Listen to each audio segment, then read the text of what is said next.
پیغمبر علیه الصلاۃ والسلام فرمایي زب و تاسو ته افضل ترین استغفار دروښیم، افضل ترین.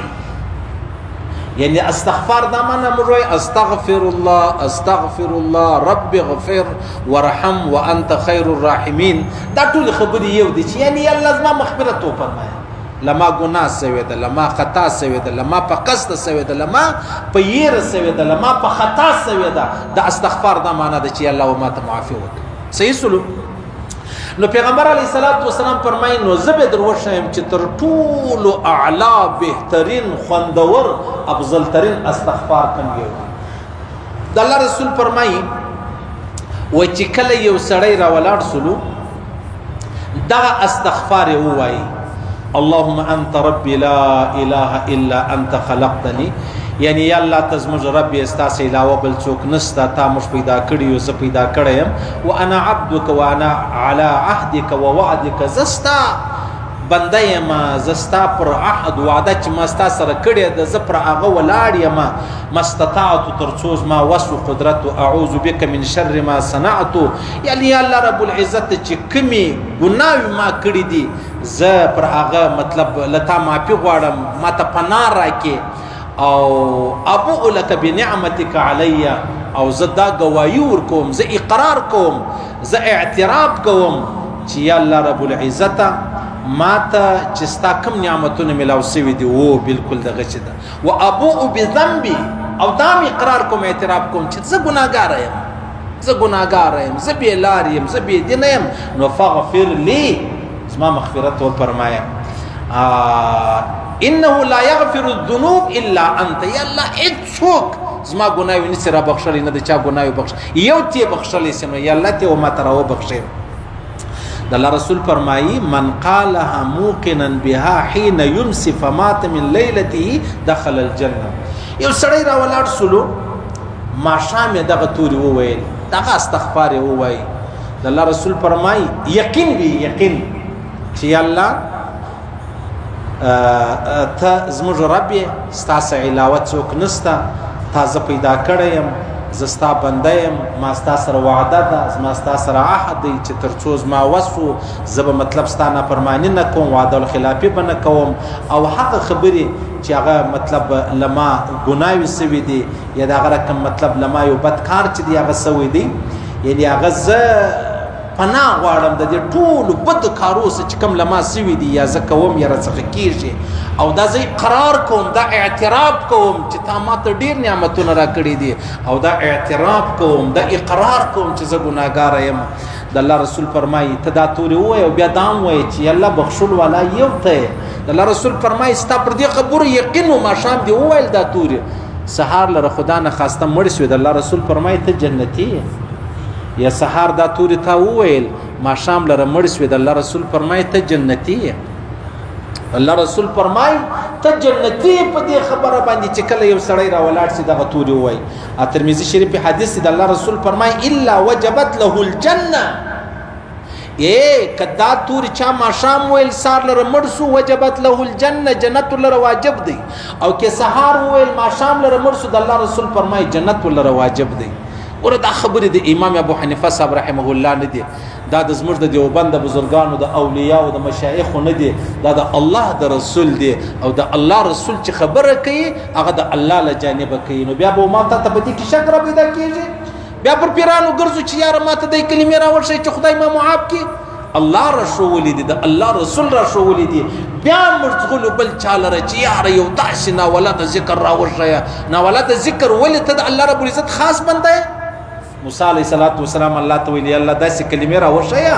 چې زه هغه وایم زما ستا په مابینځ کې تعلق، هغه لا اله الا الله وایه. شیخ زکریا صاحب رحمه الله حدیث نقل کړی دی. او یا الله دا کلمې خو ګرد کائنات ګرد جهان وایي، دا کلمې خو ګرد جهان وایي. موسی علیه السلام ډېر په ناست خواست وکړل، دی تورې راوښیه چې خالص ما او ستا تعلق سره. الله ول نه زه خو یوازې ستا رب نه یم، زه خو یوازې ستا خالق نه یم، دا ټول زما مخلوق دی. هر سړی دا غواړي چې زما د رب سره تعلق چې دی هغه جوړ شي. بیا ورته وفرمایلې الله ورته ویلې ول دغه تورې چې ما در وښول چې لا اله الا الله دا د کاغذ پر یوه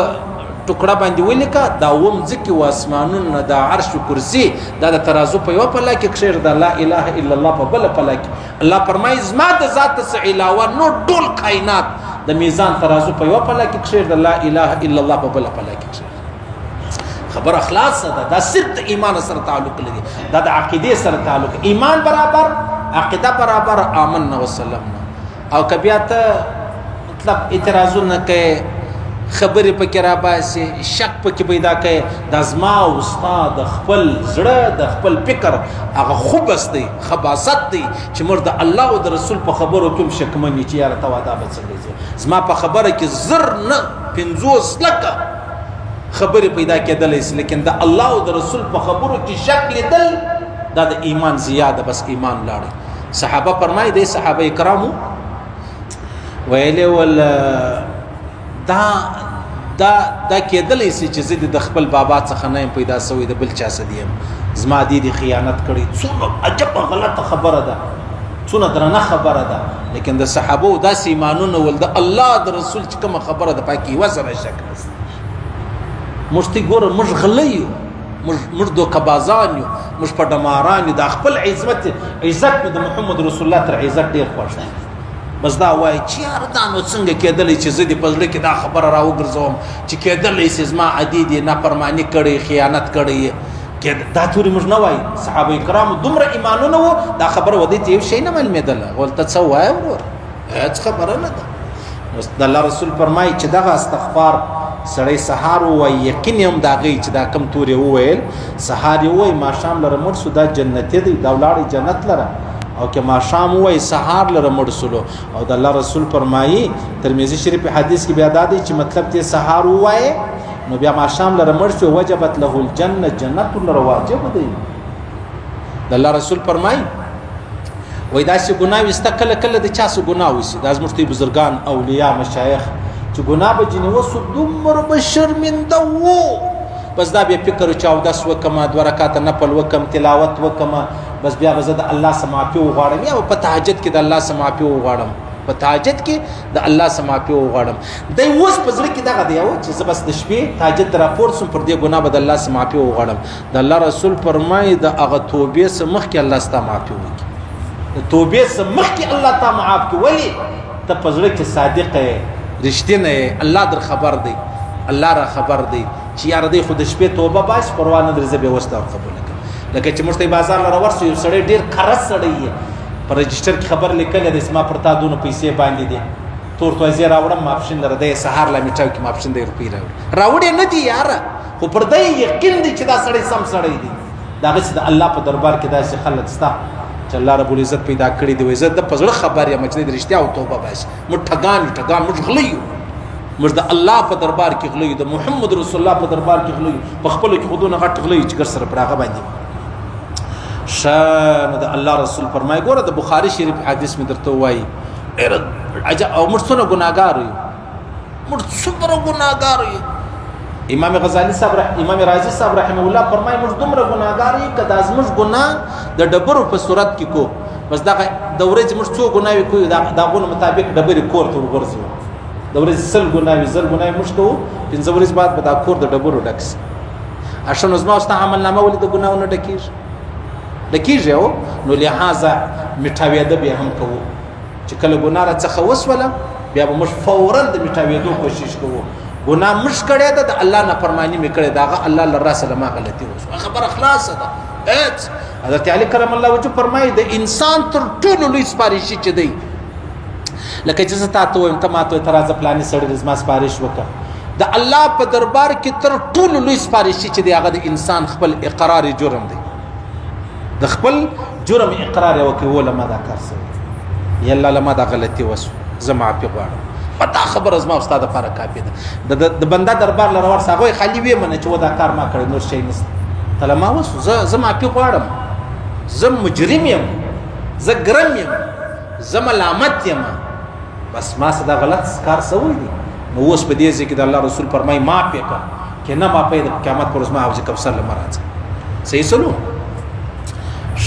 دا کوم یو تور سید الاستغفار چې هغه درته وایي او بس تیز د کوي څنګه دا هم ډېر لوی جرم دا هم ډېر لوی ګران کار بیانونه دغه دی اوري چار بیان دی واورېدی زوی ته وای ورور دا راولیکه نو موږ خالي اورېدل دپاره خو نه ناست نه زه نه ته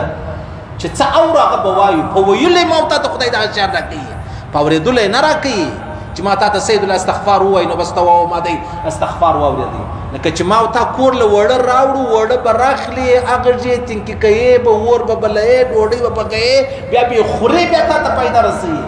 نو دغه رقم دا زما چې کومه خبره زما وکړله یا بل عالم بزرګ وکړله نو هغه اورېدل نه دی اورېدل خو خالي غزل دی سړی واوري بس صدقې نفس خوشحاله سي صحیح سو یا یو کوچنی بچی دی بابا ته ګایږي اورېدل هلک بابا هغه عمل نه کوي خالي د خبرې خوند ورکوي لیکن د الله په دربار کې اورېدل نه یو اورېدل د قرآن راغلی دی چې قرآن ته واوره خالي غوږ په وسته په تراویح کې په لمانځه کې موږ غوږ په نیولې دي لیکن چې دا شیان دا زما ستا دپاره دوا ده دوا به خورو نو خوړنګ یې دا ده چې ما ورته بیا وایي سهار یې وایه ماښام یې وایه پیغمبر علیه السلام قول کړی دی صحیح سلو